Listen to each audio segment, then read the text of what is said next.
안녕하세요. 저는 결혼 7년 만에 자유의 몸이 된 30대 여성이에요. 저에게 제 결혼 생활에 대해 한마디로 정리하라고 한다면 저는 차별이라는 단어가 가장 딱 맞다고 생각해요. 정말 결혼 처음부터 끝날 때까지 시모에게 끊임없이 차별받았거든요. 듣고 보면 참 치졸하고 어이없는 일들인데 겪는 사람 입장에서는 엄청 기분 나쁘고 화날 일들이거든요. 그리고 그 과정에서 제 화를 더 돋우는 건 남편과 신우였죠. 시부를 제외한 나머지 시댁 가족들 덕분에 저는 이제 시자 달린 거라면 뭐든 싫은 사람이 됐네요. 지금은 이렇게 싫어하지만 연애 때 결혼 초반에는 저도 분명히 남편에 대한 사랑으로 가득했답니다. 남편은 저를 가정적인 사람이라 좋다고 했어요. 제가 가정적인 건 맞는 말이었거든요. 장녀로 태어나 부모님을 모시는 것은 당연히 제 일이었고 바쁜 부모님을 대신해 하던 요리와 가사일들이 제 몸에는 습관처럼 묻어 있었거든요. 저도 딱히 남한테 해주는 걸 싫어하는 타입도 아니라서 자주 주변 사람들을 초대해서 최근 알아낸 레시피로 요리를 해서 대접하는 일도 많았으니까요. 솔직히 정말로 결혼을 하게 됐을 때는 살짝 겁도 났어요. 남편은 대기업 회사원이었고 저는 중소기업에 다니고 있었으니까요. 그것뿐만이 아니라 시댁이 잘 사는 것도 저에게는 조금은 부담스러운 일이었어요. 남들이 들으면 신데렐라라며 시집 잘 갔다고 하겠지만 저에게는 그 모든 것들이 낯설고 두려웠거든요. 게다가 저희 집이 그리 잘 사는 형편이 못 되다 보니 더 위축되는 마음도 들었고요. 저희가 살 집도 시부 명의의 집이라는 걸 알았을 때는 정말 조심해야겠다 싶더라고요. 물론 저도 사람인지라 기분이 좋기는 했지만 그것도 잠시뿐이었어요. 바로 남편의 시댁 사랑 때문이었는데요. 그것도 시모와 신우에게 절절 매일 정도로 가까이 한다는 거였어요. 시부는 무서워하면서 말이죠. 그리고 저의 고민은 시모의 차별 때문에 생기기 시작했어요. 별것 아닌 일들이긴 하지만 눈에 띄게 저와 신우를 차별하는 일들이 많아졌거든요. 명절 같은 때에도 신우에게는 명품 스카프를 선물해주던 시모가 제게는 양말 세트를 선물해준다거나 신우 경조사에는 몇십만 원씩 하던 시모가 저희 친정 경조사에는 항상 5만 원만 하시더라고요. 그런 일들이 쌓이기 시작하니까 나중에는 걷잡을 수 없을 만큼 앙금이 쌓이더라고요. 그리고 말 못하고 쌓여온 일들이 터지기 일보 직전에 그 일이 벌어졌죠. 그날은 아무 연락도 없이 시모가 저희 집 배를 눌렀어요. 어머님, 무슨 일이세요, 이 저녁에? 애 아빠는 집에 있니? 네, 지금 씻고 있어요. 저는 이때 출산한 지 100일도 되지 않은 상황이었어요. 당연히 손님을 맞을 준비는 되어 있지 않았고 하물며 시모를 맞을 준비는 더더욱 되어 있지 않았죠. 시모는 거실에 앉아있고 저는 아이가 있는 안방에 들어가 아이를 안고 밖으로 나왔어요. 하지만 시모는 손주에게는 눈길도 주지 않은 채 TV만 보시더라고요. 남편이 나오자 그제서야 시모는 고개를 돌렸어요. 당분간 너희 집에서 지낼 생각인데 괜찮지? 나 네 아버지랑 싸웠어. 지긋지긋한 영감탱이. 늙으려면 곱게 늙을 것이지 어째 나이가 들수록 꼬장꼬장해지는지 몰라? 아버지랑 무슨 일 있었어요? 몰라. 네 아버지 얘기는 꺼내지도 말어. 나도 곧 집을 구해서 나갈 거야. 당장 있을 곳이 없어서 온 거니까 길어도 몇 달 안 될 거니까 그때까지만 있게 해줘. 저는 시모의 말에 거절하고 싶었어요. 출산한 지 얼마 되지도 않은 제가 시모의 눈치를 보면서 살 수는 없는 노릇이잖아요. 제가 둘러서 말해보려고 하는데 옆에서 먼저 남편이 말하더라고요. 알겠어요. 당분간 이 집에서 내 집이다 생각하고 편하게 지내요. 저와 단 한마디 상의도 없이 남편은 시모에게 오케이 사인을 내렸고 저는 튀어나오는 한숨을 삼키느라 애썼어요. 시모가 짐을 가지러 나간 사이에 저는 남편에게 말했어요. 어떻게 나한테 한마디 상의도 없이 어머님을 모신다고 그래. 나 지금 어머니 모실 수 있는 상황이 아니야. 출산 직후에 시집살이라니. 그냥 친정에서 조리하는 게 나을 것 같아. 에이, 뭐 그렇게 신경 쓸 일 있겠어? 엄마도 생각이 있으면 자기 괴롭히지는 않을 거야. 그리고 엄마 밖으로 잘 다니시는 거 알잖아. 당신이 신경 써야 할 일은 그게 없을 거라고. 게다가 엄마가 아버지랑 이혼하실 모양이야. 만약에 이혼하면 위자료 두둑이 받는다고 나한테 든든하게 챙겨준대. 희죽거리며 말하는 남편의 얼굴을 보니 한숨이 다시 터져나오더라고요. 솔직히 시모가 하는 말이 그런 거지. 실제로 위자료를 지금 시모가 가지고 있는 게 아니잖아요. 여보, 지금 당장 가지고 있는 돈이 아니면 진짜 나중 일은 모르는 거야. 혹시라도 모르니까 지금을 생각해, 응? 그런 실체 없는 돈에 휘둘리다 보면 나중에 곤란한 건 자기라고. 그러나 제 말이 귀에 들리지도 않는지 남편은 성의 없이 손만 휘휘 저으며 괜찮대도 하면서 저를 달래듯 말하더라고요. 결국 그 길로 시모와 같이 살게 되었어요. 그 불편한 시간, 공간, 눈빛, 어우 진짜 미치겠더라고요. 애 젖먹이는 것도 눈치 보며 먹여야 하고 화장실 가는 것조차 내 맘대로 못 가는 상황이 지속됐죠. 시모는 나름대로 바쁘게 살더라고요. 방 하나를 비워두니 거기에 명품 가방에 시계, 액세서리까지 전시해두고는 홀로 서게 하겠다며 들락날락거리더라고요. 그때부터는 조금 편했어요. 하지만 마주치지 않고 나서는 다른 상황이 또 저를 불편하게 하더라고요. 시모는 돈이 생기면 신우부터 챙겼거든요. 솔직히 저도 제 가족부터 챙길 것 같긴 해요. 그런데 우리 애한테는 진짜 눈길 한 번을 안 줬거든요. 게다가 우리 집에서 살고 있는데 어째서 돈을 신우에게 다 쓰는지 이해가 안 갔어요. 솔직히 상식적으로 생각해도 지금 방 하나 비워두고 밥하고 빨래해주는 사람에게 돈 한 푼 줄 법도 한데 전혀 그럴 기미가 없더라고요. 그래도 그러려니 했어요. 팔은 안으로 굽는 거고 시모가 이러면 나도 친정엄마한테 더 잘하면 되겠다고 생각했으니까요. 그런데 제 분노를 폭발시키는 일이 일어났어요. 그것도 우리 아기 100일 때요. 솔직히 신혼의 아기가 100일이었을 때 시모가 이것저것 챙겨준 터라 저도 솔직히 그만큼은 아니더라도 뭔가 해줄 거라고 생각했거든요. 그런데 막상 100일이 되니 콧배기도 보이지 않더라고요. 가족끼리 조촐하게 하기로 한 건데 저녁 식사 시간이 다 되도록 아무도 들어오지 않더라고요. 기다리다 지쳐 그냥 나라도 애 100일 챙겨줘야겠다 싶어 냉장고 문을 열었어요. 그런데 아침 일찍 일어나서 해둔 아기 100일상에 올릴 음식이 하나도 없더라고요. 애만 먹는 게 아니니 찜갈비며 잡채며 미역국까지 해놨는데 음식이 사라져 깜짝 놀랐어요. 저는 음식의 행방을 찾다가 시모가 생각났어요. 우리 집 냉장고에 손댈 수 있는 사람은 셋뿐이니까요. 남편에게 연락하니 역시 신우집에 있다고 하더라고요. 저는 신우집에 찾아갔어요. 갔더니 세상에 제가 만든 음식들을 신우 내외랑 아이들이 다 먹어버렸더라고요. 찌끄러기만 남은 제 반찬통을 보니 열이 치솟았어요. 당신은 왜 여기 있어? 우리 애 100일인 거 내가 아침에 말했지. 일찍 들어오라고 했는데 여기서 뭐 하고 있는 거야? 어머니가 여기 계셔서 모시고 가려고 했지. 그런데 왜 이렇게 화가 났어? 그럼 화 안 나게 생겼어? 사람들은 콧배기도 안 보이지. 내가 만든 음식은 다 사라졌지. 어머님, 어떻게 우리 애 100일에 쓸 음식을 말도 없이 홀라당 가져가실 수가 있어요? 어머, 얘 말하는 것 좀 봐. 네 애만 중요하니? 나한테는 우리 딸 손녀도 귀해, 응? 너보다 내 새끼 뱃속에서 나온 애가 더 귀하다고.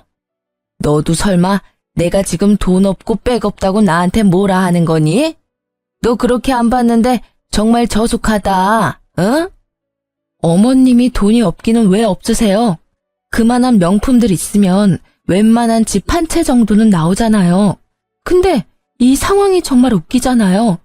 내 새끼 음식 차려놨는데 어머님이 음식을 다 가져갔으니까 제가 화내는 건데 왜 이야기가 거기로 튀어요?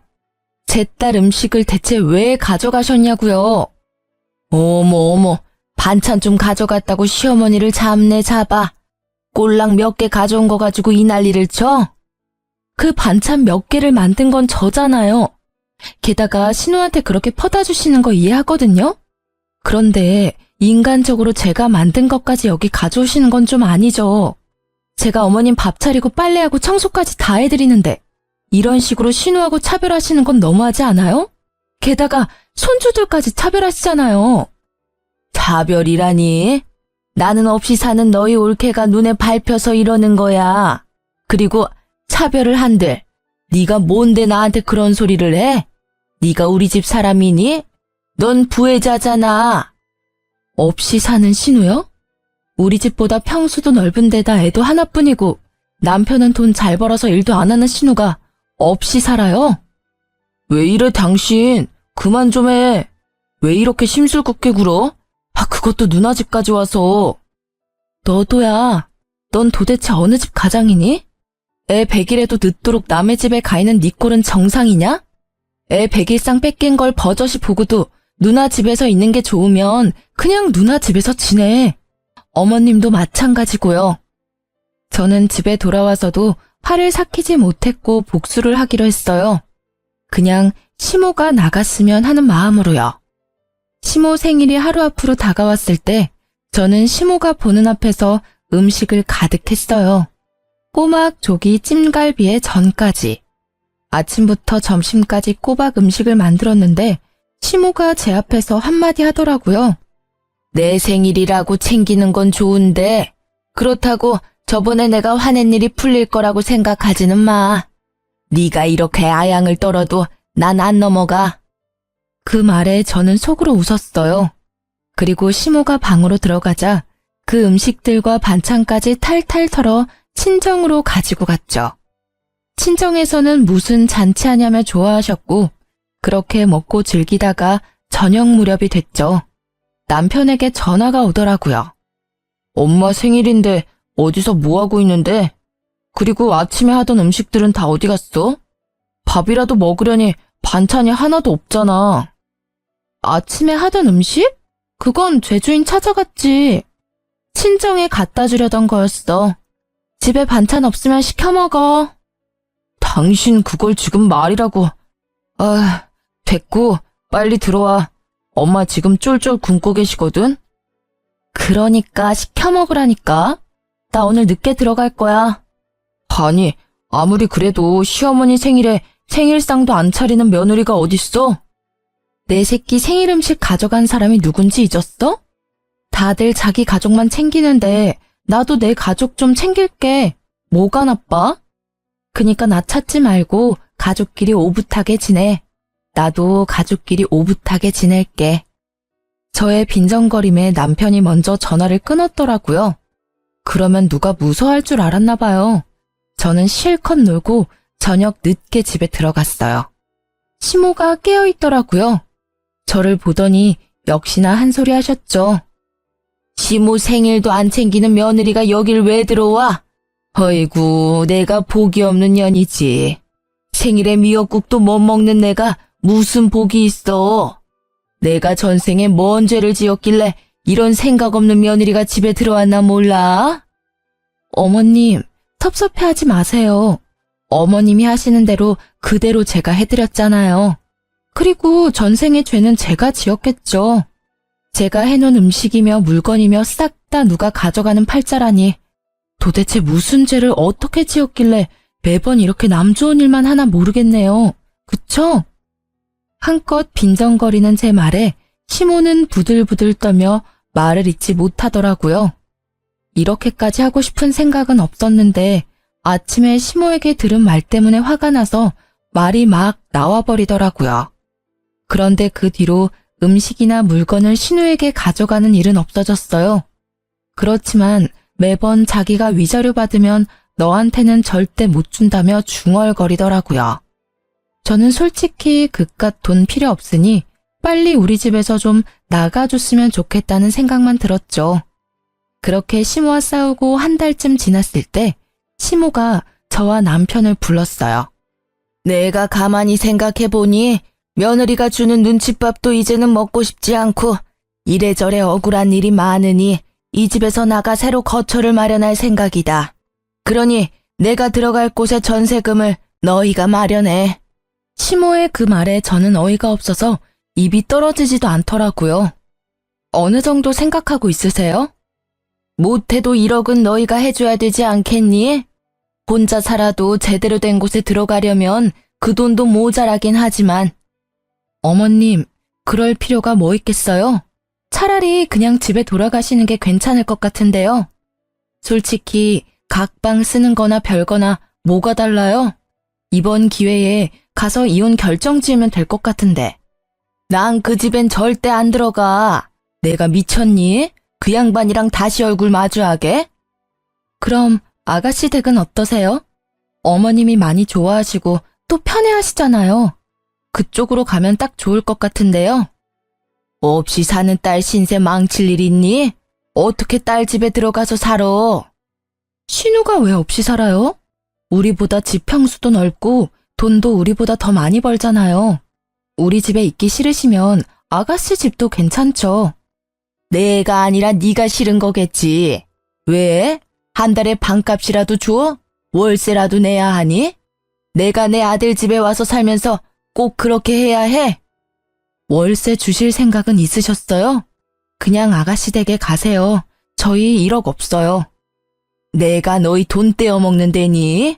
웃겨 진짜. 네 시아버지한테 위자료 받으면 나도 다 줄 거야. 시모는 그렇게 말했지만 그 돈이 하늘에서 뚝 떨어질 리가 없잖아요. 저는 육아휴직, 남편 혼자 버는 데다가 저축해놓은 돈도 많이 없는 상황에서 저는 반대할 수밖에 없었어요. 조금만 시간을 줘봐요. 돈을 마련할 방법이 있는지 좀 알아볼게요. 반대하려는 저를 말린 건 남편이었어요. 무슨 생각이 있어 이러나 보다 싶어 방에 들어갔을 때 물어봤어요. 당신이 무슨 돈이 있어서 해드린다는 거야? 진짜 해드릴 거야? 그냥 시간 끌기야. 대놓고 안 된다 말 못하잖아. 그 사이에 누군가는 해결해 주겠지. 남편 말은 그냥 이 상태 그대로 지켜보자였어요. 저는 빨리 나갔으면 해서 좀 실망했지만 이해하려고 했어요. 그런데 그날 이후 시모의 명품 쇼핑이 심상찮더라고요. 무슨 돈이 생겨서 저러나 싶었는데 신우가 좋나 보다 했었거든요. 시부와 살 때도 명품 쇼핑을 자주 했던 터라 별 신경 쓰지 않고 있던 저는 며칠 뒤 깜짝 놀라고야 말았어요. 제 자산관리 어플에 제가 쓰지도 않는 카드 내역과 카드론 내역이 있었거든요.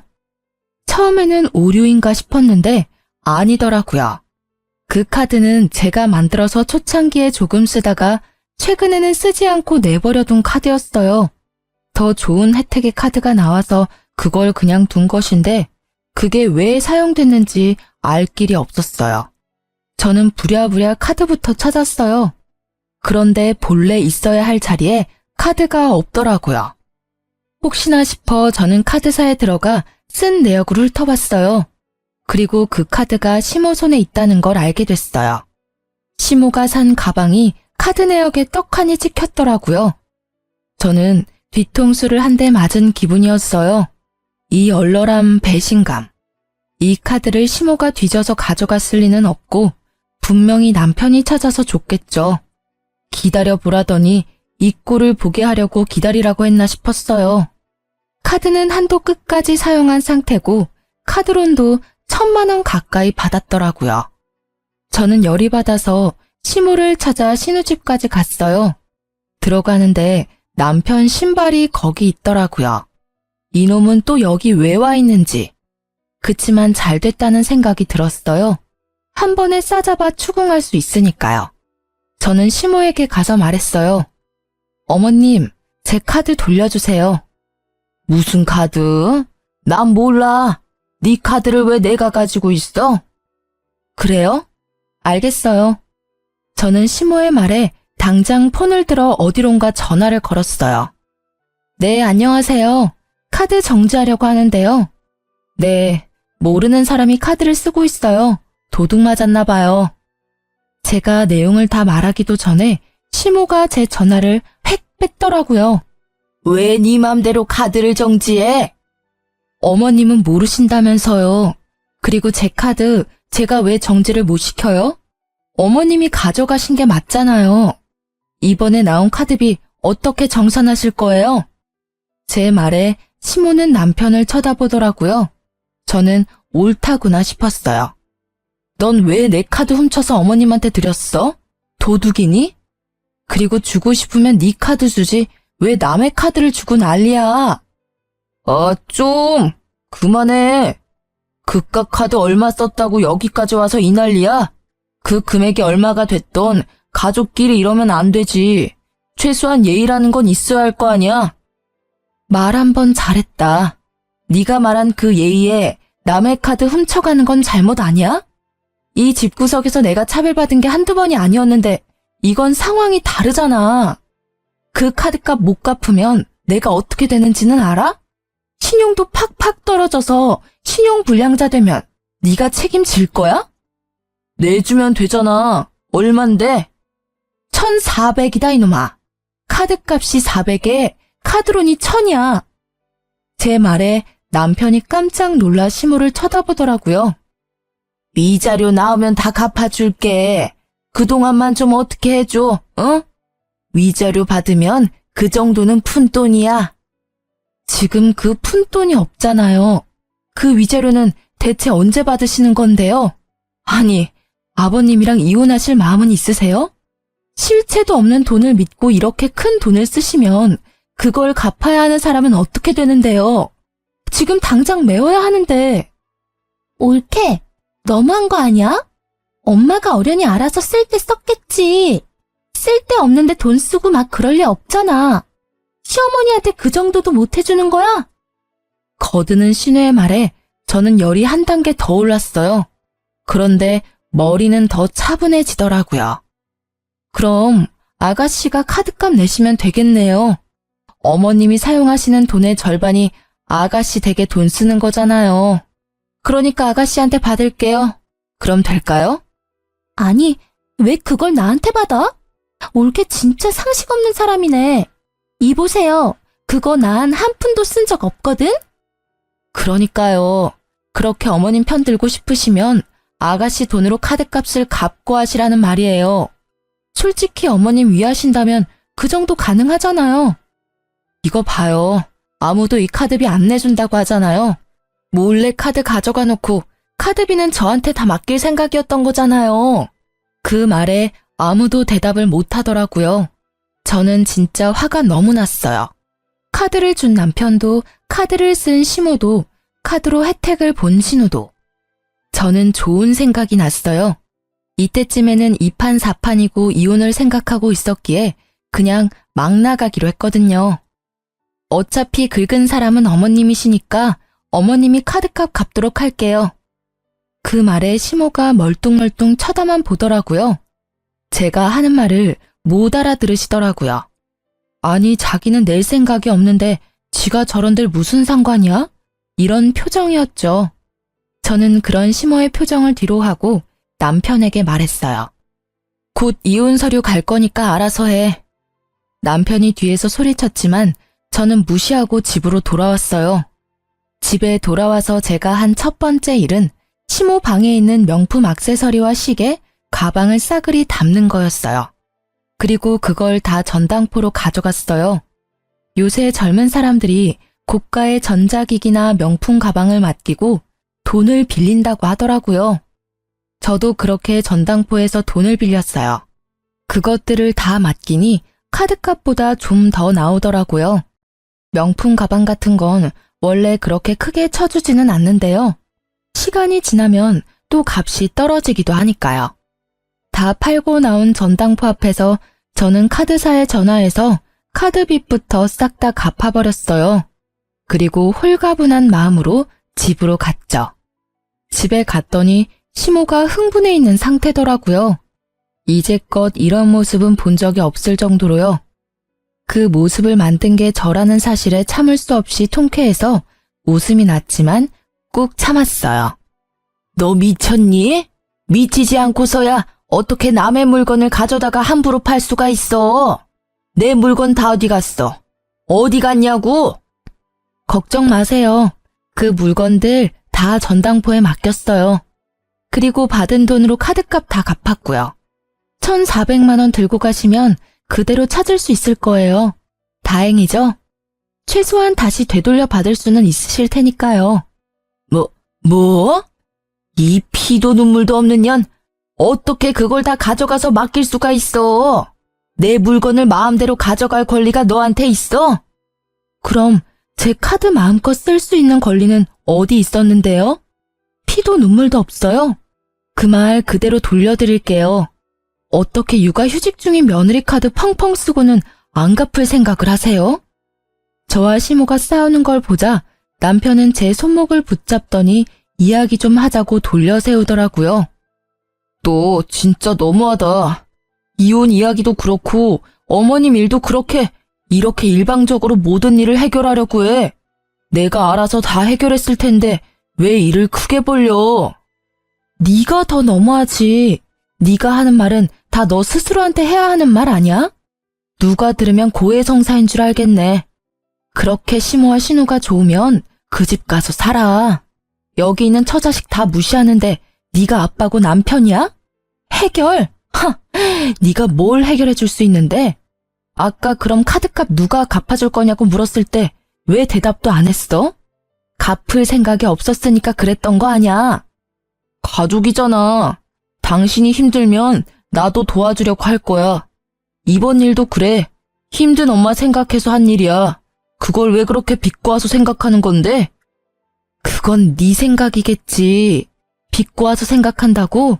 너는 그럼 상식적으로 생각을 좀 해. 솔직히 나는 이혼? 소송으로 가도 상관없어. 난 잘못한 거 하나 없으니까. 내 카드 몰래 가져다 심어준 당신 잘못이 더 크거든. 그러니 당신이 나한테 위자료 주는 건 정해진 결과야. 그러니까 당신이 어머님 잘 모시고 살아. 나는 소송 진행하는 동안 친정 갈 거니까. 그 마지막 말을 듣고서야 남편의 정신이 돌아오는 듯 보였어요. 그 눈빛에 당황함이 가득했거든요. 제가 없으면 누가 시모 밥하고 빨래해줘요? 시모는 시부집에서 가정부가 해주는 대로 살았으니 살림은 하나도 모르거든요. 잠깐만. 당신이 집 나가면 누가 어머니를 모셔? 안 돼. 이혼은 절대 안 돼. 내가 이혼할 만큼 잘못한 건 아니잖아. 잘 생각해봐. 아버지랑 어머니 이혼하면 위자료 빵빵하게 나와. 우리한테도 얼마 떨어지겠지. 근데도 진짜 이혼할 거야? 난 돈 필요 없어. 지금 당장 가정부가 필요하면 용역업소에 연락해. 저는 그렇게 말을 던지고는 그 자리에서 바로 시부에게 전화했어요. 아버님, 찾아뵙고 말씀드려야 하는데 지금 경황이 없어서요. 저희 부부 이혼하려고요. 제 전화에 시부는 가족 전원을 집으로 부르셨어요. 한 번은 거쳐야 할 일이었죠. 시부는 아무것도 모르는 눈치였어요. 저는 시부에게 그간 있었던 일들을 모두 설명했어요. 제 이야기를 듣던 시부의 얼굴이 벌겋게 일그러지더라고요. 그리고 그와 반대로 시모의 얼굴은 헬쓱하게 질렸고요. 이 옆에 내가 이혼 전에 별거 하자고 하더니 기어이 아들 집에 기어들어갔어? 아니 얻어먹으려고 갔으면 조용히 잘 있을 것이지. 왜 분란을 만들어서 애들 이혼 이야기까지 나오도록 만들어? 내가 왜? 뭘 잘못했어요? 그래, 100번 양보해서 내가 잘못했다고 쳐. 그런데 내 물건 가져다가 멋대로 판 며느리도 잘못했잖아요. 근데 왜 나한테만 난리예요? 아버님, 그 물건 판 거 아니고 전당포에 맡긴 거예요. 그 돈으로 제 카드빚 갚았고요. 결제일이 코앞이라 어쩔 수 없는 선택이었고 사실 그 카드값만큼 가져가면 다시 되돌려받을 수 있어요. 그러니 엄밀히 따지자면 판 건 아니죠. 옳게. 아무리 그래도 사람 물건을 마음대로 가져갈 필요가 있었어? 아가씨, 그렇게 어머님을 위한다면 지금 당장이라도 전당포에 맡겨놓은 명품 다 찾아오시면 되잖아요. 본인 돈으로. 어머님 목숨보다 소중한 거라잖아요. 딸이 돼서 그것도 못해줘요? 그것보다 배는 받아오셨으면서. 제 말에 결국 시모도 신우도 입을 꾹 닫더라고요. 신우는 시모 명품을 되돌려줄 생각도 없어 보였고요. 본인이 할 수 있는 게 아니면 남한테 그걸 강요하지 마요. 아시겠어요? 이거 봐요. 내가 이 꼴을 보고 살아야 해요? 당신이 위자료를 계속 적게 말하니까 내가 이혼을 못 하잖아요. 빨리 내가 원하는 만큼 해주고 이혼해줘요. 그제야 감이 오더라고요. 어머님이 이혼을 하고 싶어 하는데 이혼을 왜 안 하나 싶었거든요. 위자료가 자기 마음에 들지 않았던 모양이었어요. 그런데 시모의 말에 시부의 표정이 참 오묘하더라고요. 웃는 것도 우는 것도 아닌 그런 이상한 얼굴. 뜸들이던 시부가 말을 꺼냈어요. 당신 원하는 대로 이혼해줄게. 근데 위자료는 아마 없을 거야. 그게 무슨 소리예요? 당신 재산이 얼만데? 당신이 위자료 적다고 할 때부터 조금씩 처분해서 이제 별로 없어. 그래도 3억 정도는 가지고 있어. 그런데 그마저도 기대 못할 거야. 내가 당신이랑 이혼하려는 게 당신 사치랑 낭비 때문이었거든. 근데 이거 봐봐. 자식들 이혼까지 하게 만들었으니 당신은 유책 배우자인데다가 며느리한테 위자료를 줘야 할지도 모를 사람이 됐어. 내가 재산을 나눠도 당신한테 돌아갈 몫에서 위자료를 다 빼면 얼마 안 남아. 그 말에 시모의 얼굴이 새파랗게 질리고 남편과 신우의 얼굴도 당황함으로 말을 못하더라고요. 실체 없는 돈을 믿었던 남편과 신우의 벙찐 표정이 압권이었어요. 저는 두 사람의 얼굴을 보며 속으로 한참 웃었어요. 당신 거짓말이죠? 설마 그 돈 땅 다 팔았어요? 아니지. 팔면 돈이라도 남을 텐데 그거 다 어쨌어요? 어쨌긴 기부했어. 아깝기는 했는데 당신한테 뺏기는 것보다는 기분이 훨씬 낫더라고. 적어도 밑 빠진 독에 물 붓는 느낌은 아니었으니까. 그게 말이 돼요? 진짜 내 돈, 내 위자료 어디 갔냐고요? 당신 나 속일 생각하지 말아요. 뭐? 나한테 돈 맡겨놨어? 왜 맨날 내 얼굴만 보면 돈 타령이야? 내가 번 돈 집에서 펑펑 쓰기만 하고 한 푼 모아놓은 것도 없는 주제에 어디서 돈돈거려? 나도 위자료는 받아야죠. 어떻게 이렇게 사람 뒤통수를 칠 수가 있어? 싸우는 시부모를 보며 저는 제가 있을 곳이 아니라는 생각에 집에 가려고 현관으로 나왔어요. 그런데 그때 남편과 신우가 제 뒤를 쫓아와 구두를 신으려고 하더라고요. 딱 보니 시모 버리고 도망가려는 꼴이더라고요. 그렇게 가족사랑 어쩌고 하더니 어머님 돈 못 받을 것 같으니까 도망치는 거야? 진짜 뻔뻔들하다. 마지막 정도 뚝 떼줘서 너무 고마워. 당신 하는 거 보니 나 늙어서 쓸모없어지면 어떻게 행동할지 딱 보여. 이혼하는데 망설임까지 가져가줘서 고마워. 빈정거리는 제 말에 남편은 얼굴만 벌겋게 된 채 말도 못했고 신우는 모르는 척 하더라고요. 나중에 들으니 시모는 결국 빈털터리로 내쫓기게 됐고 전 남편은 집을 시부에게 반납하고 시부 집에 들어가 살게 됐다고 하더라고요. 이후 저는 합의로 이혼을 잘 마무리하게 됐어요. 소송으로 갈 줄 알았는데 합의가 된 이유는 시부 덕분이었어요. 남들 눈을 많이 신경 쓰시는 분이었거든요.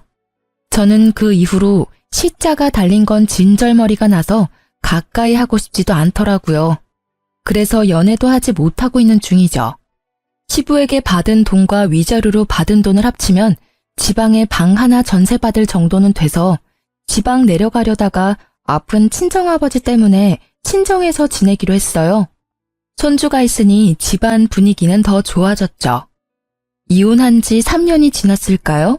그해 가을 추석을 앞두고 친정아버지의 지병 때문에 아버지를 모시고 병원을 방문하게 됐어요. 그리고 그곳에서 전 시모와 전 남편, 전 신우와 마주쳤어요. 상대방은 우리가 온 건지도 모르고 싸움의 한창이더라고요. 듣고 싶지는 않았으나 들려오는 대화를 유추해보니 전 시모가 위암에 걸려 입원해야 하는데 둘 다 자기가 못 모신다며 서로 떠넘기고 있었어요. 신우는 자기 혼자 사는 집이 아니라 돌볼 수 없다고 하고 전 남편은 시부가 싫어해서 모실 수 없다고 하더라고요. 그 사이에 끼인 시모의 표정이 피곤과 절망으로 절어있는 게 한눈에 보이더라고요. 그걸 보지 못한 채 두 남매는 싸우기에 급급했어요. 아니, 누나가 더 많이 받았잖아. 나는 엄마 때문에 이혼까지 했다고. 그것만 아니었으면 봐줄 사람도 있었겠지. 내가 뭘 더 받아? 얘 웃기는 소리 하고 있네? 게다가 이혼한 건 네 잘못이지 왜 남한테 뒤집어 씌워? 결혼 전에는 나보다 네가 더 많이 엄마한테 받지 않았어? 내가 월세 내잖아. 매달 내는 것도 얼마나 많은지 알아? 얼마 안 되는 월세 내주면서 나한테 생색내는 거야? 그럼 월세 앞으로 내가 낼 테니 네가 엄마 돌보면 되겠네. 전 시모는 두 사람을 피해 조용히 대기석으로 와서 앉더라고요. 바로 저희 옆자리였는데 저희는 신경을 쓰지도 못하더라고요. 그때 친정아버지가 한 말씀 하셨어요. 너 이혼한 거 참말로 잘한 짓이다. 저런 집구석에 있었으면 저 시모 간병은 너 혼자 다 했을 팔자 아니냐? 그랬을지도 모르죠. 근데 지금은 저 집 식구 아니잖아요. 그제서야 시모는 저희를 눈치챈 듯 하더라고요. 순간 깜짝 놀라던 얼굴이 곧 팔짱을 낀 아버지와 저를 보더니 부러움으로 물들어가는 게 보였어요. 큰 병 얻은 건 유감입니다만 긴 병에 효자 없는 거 아시지요? 본인 앞날은 본인이 잘 챙겨야 하겠네요. 친정 아버지의 말에 전 시모가 눈시울을 붉게 적시며 말하더라고요. 그러게나 말이에요. 내가 무슨 짓을 했는지. 며느라가 내가 참 잘못했어. 내 배 아파 낳은 자식들이 아픈 엄마 안 돌보려고 싸우는 걸 보니 이 세상 헛살았다는 생각밖에 들지 않아. 네가 있었으면 이런 비참한 꼴도 당하지 않았을 텐데. 누구든 그 집에 며느리가 있으면 며느리만 죽어났겠죠. 그렇게 애지중지 자식들만 챙기면 뭐해요? 인간들이 돈 없는 엄마는 이제 엄마로도 안 보는데. 마음을 좀 더 곱게 쓰셨으면 애초에 며느리 차별을 안 했으면 낙동강 오리알 신세는 면했을지도 모르죠. 그래, 다 내 잘못이고 다 미안해. 너 우리 아들이랑 다시 결혼해서 날 돌봐줄 수 없겠니? 이러다 진짜 요양병원에 죽을 때까지 갇혀 지낼지도 몰라. 시모의 말에 먼저 반응한 건 친정 아버지였어요. 끔찍한 소리 그만하세요. 이게 무슨 경우 없는 소리입니까? 예? 남의 귀한 딸 데려가서 흠집 내놓고 만신창이 만든 거 사과는 못할 망정 이제와 제 몸 아프다고 우리 딸한테 수발 들라고 하는 게 말이 되냐고요. 세상에 어이가 없어서. 그쪽 집안에서는 우리 딸이 눈에 못 미쳐도 우리 집에서는 곱게 자란 귀한 딸이라고요. 사람이 염치라는 게 있으면 말이야 저런 소리를 하지 말아야지. 아프다는 걸 핑계로 어떻게 내 귀한 딸한테 말도 안 되는 요구를 할 수 있어요? 인간이 덜 됐지. 지금 시대가 어느 때인데 며느리한테 병수발을 시켜? 아니, 그걸 이유로 재혼을 하라니 말이 되는 소리를 해야 말이지. 친정 아버지의 분노가 하늘을 찌르더군요. 제가 처음에 이혼했다고 했을 때는 죽어도 그 집 귀신이 되어야 한다며 저에게 한 소리 하시던 아버지였지만 아버지도 시모의 말에 버럭하시고 말았던 거예요. 제게 들었을 때는 과장된 부분이 있을 거라고 생각하셨던 것 같아요. 그리고 이런 이야기는 양쪽 이야기를 다 들어보지 않으면 진실을 알기 어렵다며 저에게 말하기도 하셨거든요. 아버지 입장에서는 제가 별거 아닌 일에 참지 못하고 이혼을 결정한 거로 보였을 테니까요. 그런데 직접 만난 시모의 생각보다 더 뻔뻔함에 아버지도 제가 한 말들이 모두 거짓이 아니라 진실이라는 걸 알게 되셨어요. 우리 딸 절대로 다시 못 줘요. 내 눈에 흙이 들어가도 안 됩니다. 저런 집구석에 들어가서 평생을 수발 들라고 할 거면 아예 우리 집에서 처녀 귀신으로 죽게 만드는 게 낫겠소. 결국 아버지의 호통에 시모는 말을 더 이상 잇지 못했어요. 그리고 아버지의 큰 소리에 피가 나도록 싸운 두 남매가 저희 존재를 눈치채고 가까이 다가왔어요. 오랜만이네. 엄마가 또 무슨 이야기 했어? 병수발 들어줄 사람 없다고 나더러 당신이랑 재결합하래. 그 소리에 우리 아버지가 버럭하셨고 그 말에 전 남편의 얼굴이 확 일그러지더라고요.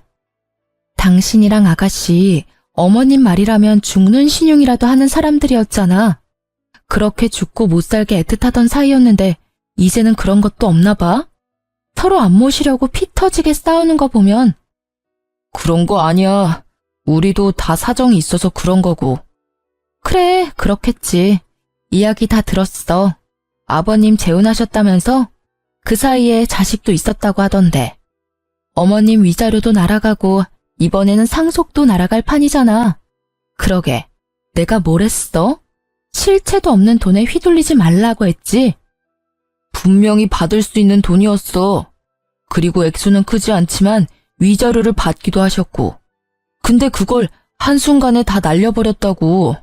아니, 어떻게 지금 이렇게 살면서도 그 명품에 대한 욕심을 못 버리는 거야? 누나도 나도 불안하니까 카드나 현금을 못 주는 거야. 저번에도 내 카드로 쓴 돈 생각하면 진짜.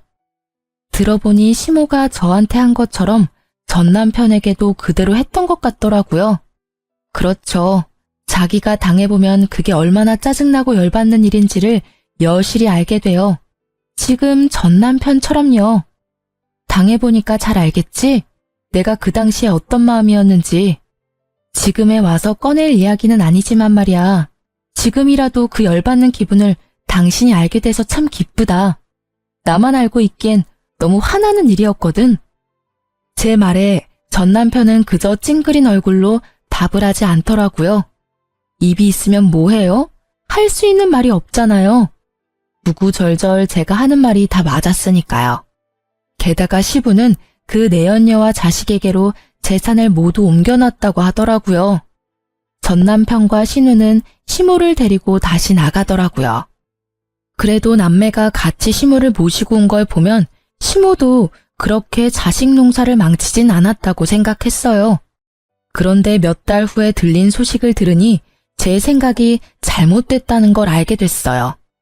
두 사람은 참 끝까지 자기들 생각만 했고 시모는 자식을 잘못 키운 벌을 받았더라고요. 그렇게 애지중지 며느리랑 차별해가며 잘해준 자식 둘에게 버림받고 외면당한 시모가 요양병원에 들어갔다고 하더라고요. 전문병원에서 치료받아야 하는데 연세가 많다는 핑계를 대며 적극적인 치료를 피한다는 이야기를 들으니 딱하기도 하고 자기 묘자리 자기가 팠다는 생각도 들더라고요. 그 이후로 그 사람들의 소식을 들은 적은 없어요. 솔직히 더 이상 관여하고 싶은 생각도 없고요. 지금 저는 그 어느 때보다도 충만하게 하루를 보내고 있거든요.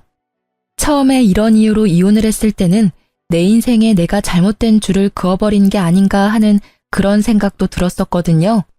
내가 잘못된 선택을 한 건 아닐까, 좀 더 참았더라면 더 나은 미래가 그 어디쯤 있었을까 하는 생각이요. 그런데 만약 제가 이혼을 하지 않았다면 저라는 사람은 망가졌을지도 모른다는 생각을 해요. 그리고 이혼이라는 게 나쁜 것만은 아니라는 생각도 들고요. 연애는 둘이서 하는 거지만 결혼은 온 집안이 하는 거잖아요. 그만큼 맞춰야 하는 사람도 많을 수밖에 없고요. 제가 무조건 양보하면 저는 실속 없이 모든 걸 뺏길 수밖에 없고, 제가 무조건 가지려 하면 다른 사람으로부터 배척당할 수밖에 없잖아요. 그 밸런스를 맞추는 일이 그리 쉬운 일은 아니니까요. 솔직하게 말해서 다른 가족 구성원과 트러블이 있더라도 남편이 제 몫을 다해 저와 소통해준다면 굳이 헤어질 필요까지는 없었을지도 몰라요. 하지만 저 같은 경우에는 시댁 구성원들은 거의 다 저를 밀어내는 상황이었으니까요. 이럴 때는 과감하게 행동하는 것도 나쁘지는 않다고 생각해요. 현실적인 문제가 있지만 그것이 나의 정신적인 고통과 과도한 스트레스를 포기할 만큼의 문제는 아니라는 생각도 했으니까요. 그 당시 저에게는 나부터 살고 봐야지라는 이기적인 마음이 있었지만 아무도 저를 위해주지 않는 그곳에서는 저라도 저를 챙길 수밖에 없었어요. 그리고 그 결과 저는 새로운 삶을 살고 있는 거죠. 예전만큼 풍족하진 않아도 제가 하고 싶은 걸 하고 제가 하기 싫은 건 하지 않는 생활만으로도 마음이 편하고 만족스러워요. 이렇게 제 이혼 과정에 대한 이야기를 하고 있으면 지금은 지인들과 농담도 하고요. 한동안은 이혼, 돌싱 이야기만 들어도 스트레스였는데 말이죠. 지금은 이렇게 사연글을 보낼 정도의 소재거리 정도가 된 거죠. 제 글을 읽고 함께 즐겨주신다면 저도 기쁘답니다. 이렇게 긴 글을 쓰는데 어색한 점도 있었지만 함께 나누고자 하는 마음으로 써보았어요. 읽어주신 분들 모두 감사의 마음을 전합니다.